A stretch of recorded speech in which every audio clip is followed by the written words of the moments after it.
pontos serão bem enfatizados pelo pregador, e aí oriente as crianças no anotar. Vamos abrir a palavra de Deus na carta aos Hebreus, capítulo 11, façamos a leitura do versículo 13 até o versículo 16. Domingo passado, o grupo Plenitude cantou uma música com o seguinte tema: sou estrangeiro e peregrino nessa terra, longe estou do meu lar. Fala a respeito da esperança de voltar ao lar. Aquela música ardeu ao meu coração e eu pensei, precisamos mais falar a respeito da nossa pátria celestial. Durante essa semana, li um livro a respeito, com o tema A Esperança do Céu, do professor Michael Allen, professor de Teologia Sistemática do Seminário de Teologia Reformada, lá em Orlando, nos Estados Unidos. Ele faz a seguinte crítica, muito bem relevante. Ele fala: a igreja tem se esquecido sobre o seu destino, sobre o seu lar eterno. Existe uma tendência da igreja evangélica de reduzir o céu às dimensões humanas. Ele continua, ele enfatiza, ele é um adepto do pensamento neocalvinista, e ele diz o seguinte, que o pensamento neocalvinista deu essa ênfase muito bem vinda, né, essa ênfase à vocação diante de Cristo, a vocação dos crentes, em tudo que eles façam, que façam para a glória de Deus, influenciando todas as áreas e as esferas da sociedade, porém, produziu uma espécie de amnésia celestial. E ele conclui dizendo que há uma necessidade urgente da igreja resgatar o seu pensamento celestial, de que pertence a uma pátria celestial, de que nós somos peregrinos neste mundo rumo a essa pátria celestial. Esse capítulo 11, ele nos fala a respeito da perseverança do crente através de uma vida em fé.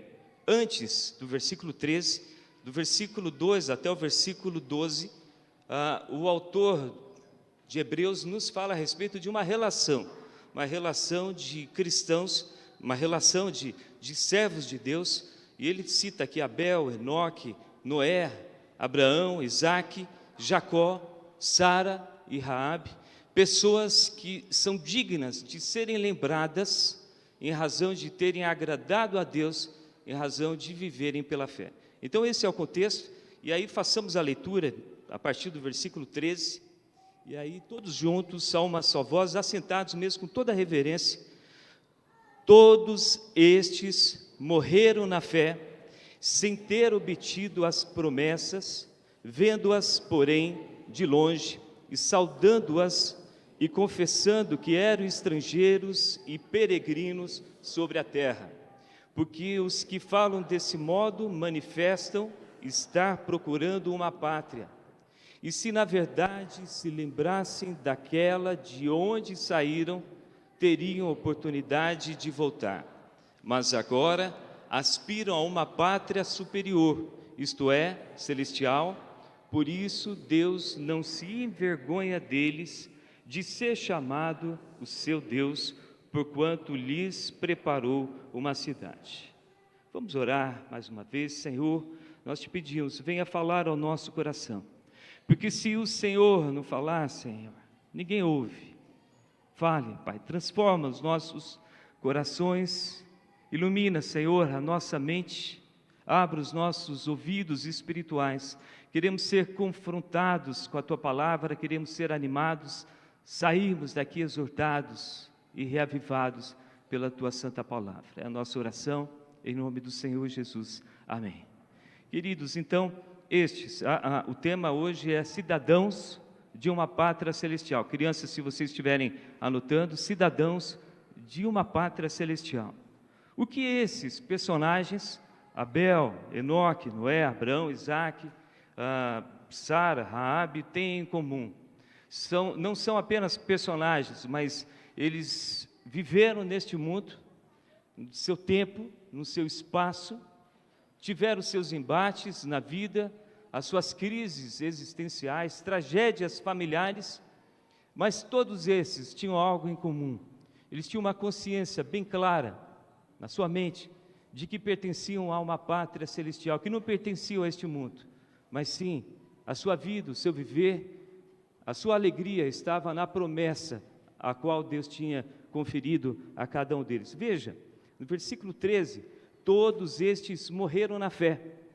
Na Nova Versão Internacional, ela diz o seguinte: todos estes viveram pela fé, e dessa forma agradaram a Deus. Eles reconheceram que eram estrangeiros, que eram peregrinos, as suas alegrias estavam não nas coisas deste mundo, mas sim nos bens mais preciosos que temos na nossa pátria celestial. Eles tinham essa consciência de que eram peregrinos nesta terra.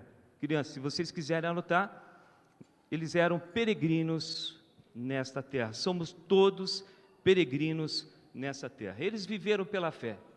Não pela fé, pela esperança das coisas deste mundo, mas pelas promessas que Deus havia feito a eles. Apesar das adversidades, apesar das lutas, apesar de não terem adquirido essas promessas em vida, eles viveram pela fé. Suas alegrias estavam nesse mundo do porvir. Eles eram estrangeiros, tinham essa autoconsciência, que eram estrangeiros, que pertenciam a outro mundo, e que eram peregrinos de passagem nesse mundo. A alegria deles perpassavam as coisas deste mundo e vinham de uma realidade celestial. Eles sabiam da existência de um Deus pessoal, de um Deus criador de todas as coisas, de um Deus que cuida, de um Deus que estava preparando uma cidade. Olha só, no versículo 10, nós temos isso bem claro em Abraão, que tinha essa certeza. Abraão aguardava a cidade de firme fundamento, da qual Deus é arquiteto e Deus é edificador. Abraão tinha essa consciência dessa pátria celestial. Bem capaz, muito provavelmente, Abel tenha recebido orientação dos seus pais, dizendo: há de vir um descendente, o qual esmagará a cabeça da serpente. Gênesis 3,15. E nesse dia todo o mal da sociedade, todo o mal do mundo será extirpado de uma vez por todas. Abel também agradava a Deus. Nós precisamos resgatar essa faceta da identidade cristã, de que nós somos cidadãos de uma pátria superior e de que nós somos peregrinos neste mundo. Precisamos resgatar isso. O texto também fala de dois tipos de peregrinos, de dois tipos de mentalidade. Primeira mentalidade, aquele peregrino que tem a mentalidade terrena. Versículo 15 diz o seguinte: e se na verdade se lembrassem daquela pátria, de onde saíram, teriam oportunidade de voltar. Existe um tipo de peregrino que tem essa mentalidade terrena, daqueles que estão neste mundo, sabe que estão de passagem, mas pensam e vivem como se aqui fossem viver para sempre. Olhem só, o povo judeu, a gente lembra do povo judeu que foi resgatado daquela nação mais poderosa, os egípcios, ao qual eles eram escravos, e Deus liberta eles através do seu servo Moisés. E mesmo caminhando naquele deserto, esse povo de Israel, caminhando rumo à terra prometida, eles murmuravam no meio do caminho, esperando, querendo voltar à situação de escravo do povo, quando eram escravos no povo lá do Egito. Esse é o tipo de peregrino com mentalidade terrena. Eles deixam de usufruir das alegrias da promessa de Deus, porque as suas raízes estão fincadas nas coisas deste mundo. Eles caminham para a pátria celestial, como o pensamento de que aqui fossem viver para sempre. O mundo, como nós o vemos hoje, não vai permanecer mais do jeito como a gente conhece. A nossa confiança precisa, a nossa alegria precisa estar fundamentada a essa pátria celestial. E aí nós temos um segundo tipo de peregrino, que tem uma mentalidade celestial. No versículo 16, nos fala a respeito disso. E aqui, esse é o terceiro ponto: o peregrino precisa ter essa mentalidade celestial. Eu quero me delongar mais nessa mentalidade celestial que nós precisamos ter. Perceba no versículo 16, diz o seguinte: mas agora aspiram a uma pátria superior, isso é, celestial.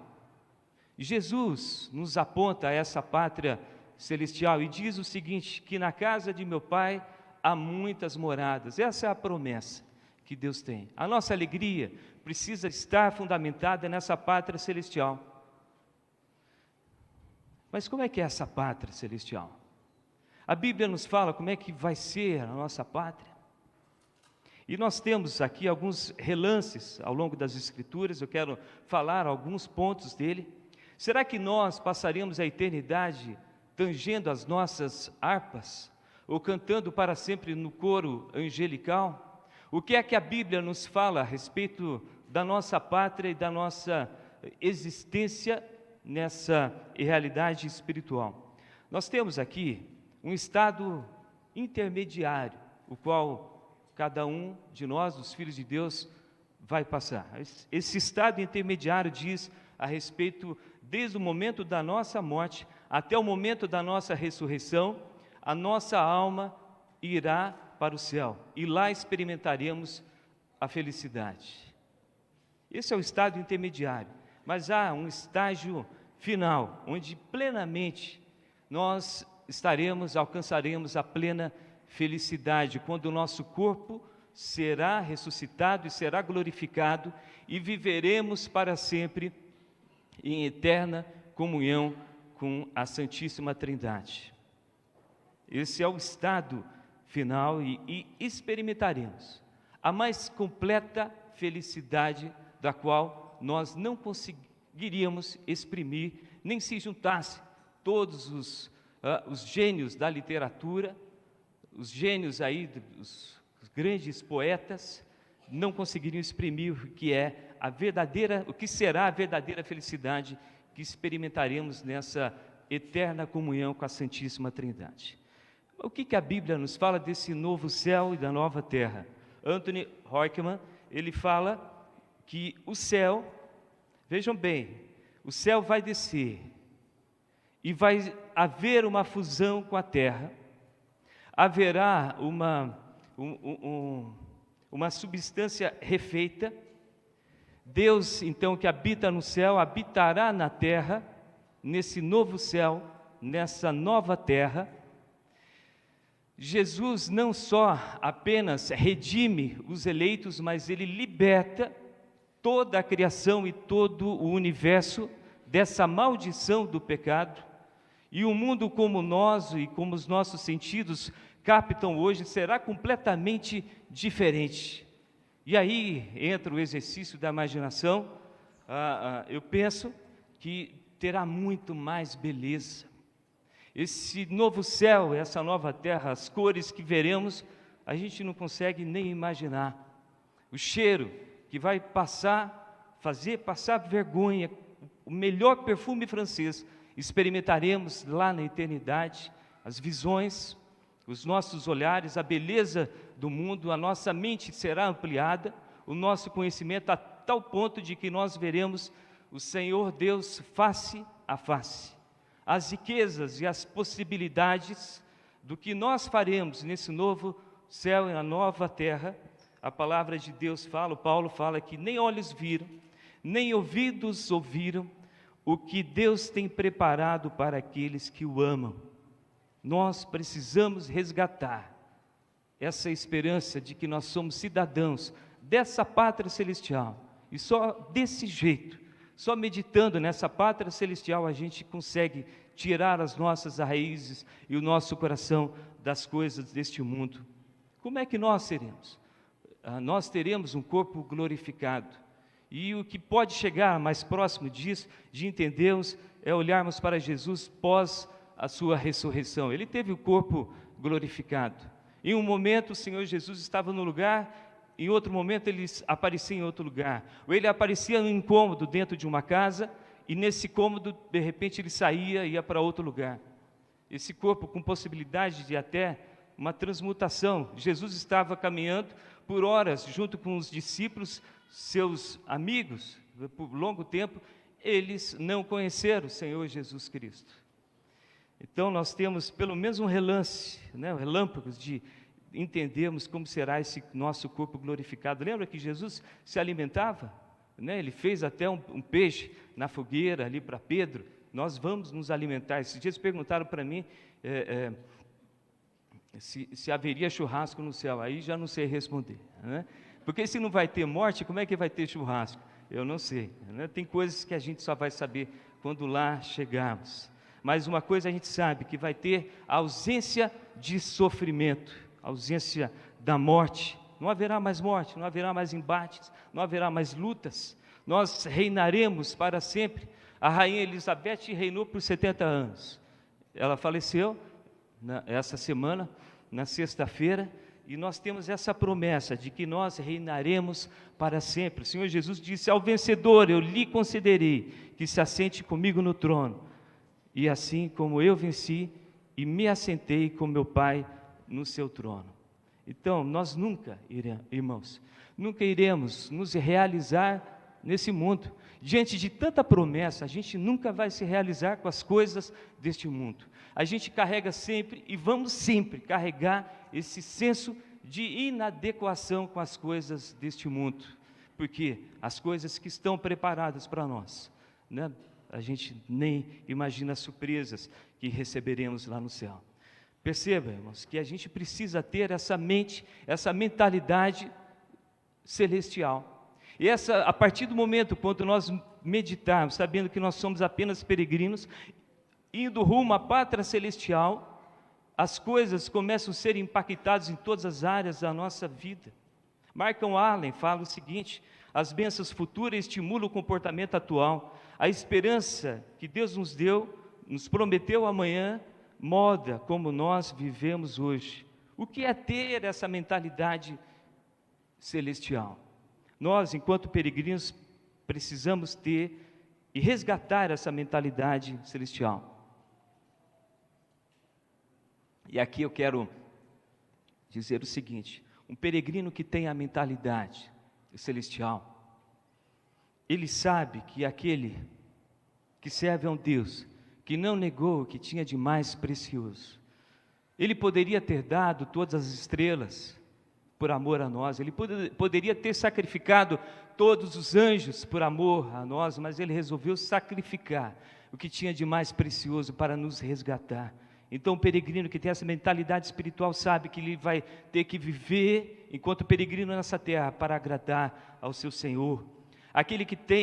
O peregrino que tem a mentalidade celestial, ele vai abandonar ou evitar qualquer discussão de política, porque sabe que pode ofender o seu irmão. Nenhum partido, nenhum candidato deste mundo vai poder redimir este mundo. Não vale a pena eu defender esses para ofender o meu irmão.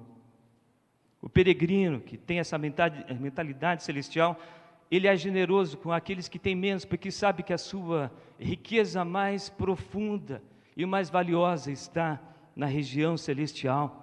Um peregrino que tem essa mentalidade celestial, ele se envolve com as coisas da igreja, porque ele sabe que a igreja é uma antecipação de como viveremos no nosso culto para sempre lá no céu. Daqui a pouco nós vamos ceiar. A ceia é o momento da antecipação, no qual todos nós nos assentaremos junto com a Santíssima Trindade para cearmos com eles. O peregrino que tem essa mentalidade celestial sabe que o sofrimento deste mundo vai passar. Ele arranja forças que não sabemos explicar de onde. Pode vir as más notícias, as lutas contra as enfermidades, as crises, as perseguições, mas ele não liga, porque ele sabe que lá quando chegar na glória celestial, as coisas que serão manifestadas não podem ser comparadas com as coisas deste mundo. O peregrino que tem essa mentalidade celestial, ele não ouve o mundo, as vozes que dizem: separe da sua esposa, do seu marido, na menor dificuldade. Não, ele vai lutar até o final, até que a morte o separe pelo seu casamento.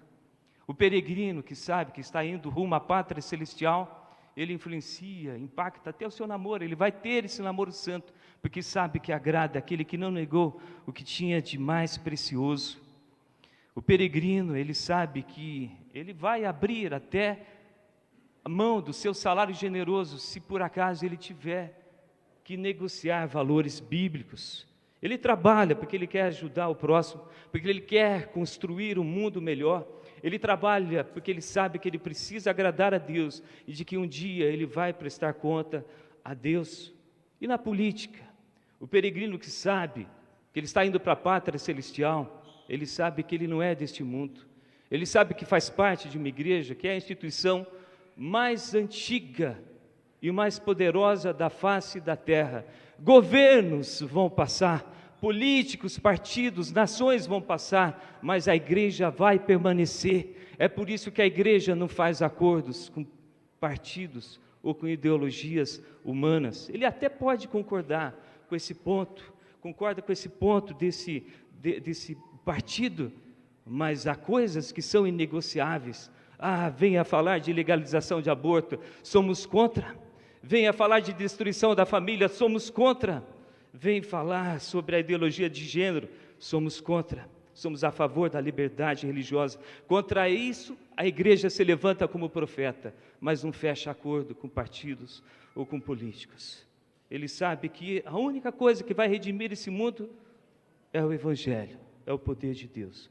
Eu não estou querendo falar aqui que o peregrino não vai poder se candidatar, mas enquanto ele caminha para a pátria celestial, que ele espalhe um bom perfume, que seja luzeiro mesmo debaixo de um mandato eleitoral. João Calvino diz: pois se o céu é a nossa pátria, o que é essa terra senão o nosso exílio? Mas espera aí, pastor, você está falando que é para a gente se isolar do mundo? Não, não é para a gente se isolar. Joachim Muthmann, um pastor protestante alemão, ele fala o seguinte: o cristão é aquele que olha para frente, caminha para frente, mas sabe que enquanto ele caminha, ele vai revolucionando e vai transformando o tempo presente. Essa semana, 40 homens daqui da nossa igreja estarão indo pescar. Não só apenas pescar, mas enquanto eles estão lá pescando, estão evangelizando os ribeirinhos, estão lá em comunhão um com os outros, cultuando a Deus em alguns períodos dos dias. O peregrino é aquele que desfruta as bênçãos deste mundo, sem se esquecer de que caminha para essa pátria celestial. Qual é a nossa garantia de que nós chegaremos a essa pátria celestial? Eu já posso te dizer, não há nenhum mérito, nenhum poder em nós de que nós vamos chegar lá. A nossa garantia é o Senhor Jesus Cristo, o Cristo ressurreto.